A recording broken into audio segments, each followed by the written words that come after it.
experience 30 years ago, and are you ever amazed by his tactics when it comes to recruiting, jumping in pools and that sort of thing? The combine thing, I don't really remember his conversation about that. I know Jim's another guy that's always had a chip on his shoulder, so I'm quite certain he came in here with something to prove, and personally, I think that's kind of the way maybe we were raised, and I love it when guys, even the top guys, he was a first-round pick, and I think he was second or third in the Heisman voting that year, yet he was going to come here and compete and prove himself, and I love it when guys make that choice, especially the top players, they make that choice because, you know what, if you're a competitor, and you're truly confident, then you have everything to gain and nothing to lose, not the opposite.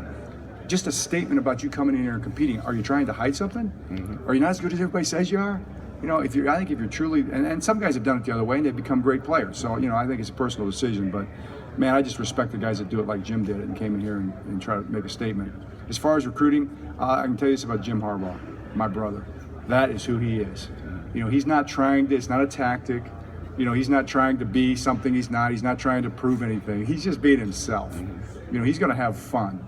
He's going to enjoy himself. So if a football gets stuck up in a tree, he'll be the first guy climbing up there to get it, whatever happened, if it's shirts and skins and he's on the skins team, his shirt's coming off,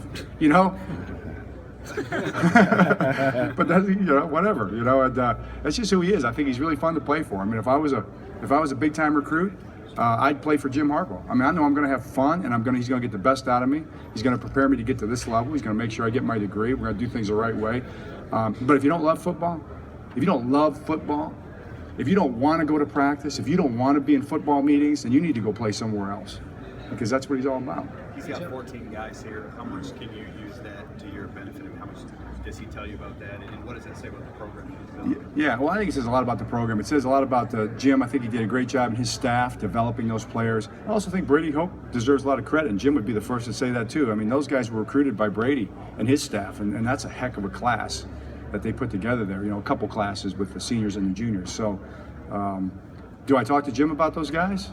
Yeah, I got a pretty good handle on all those guys based on what Jim thinks of those guys. John, in terms of the draft process, some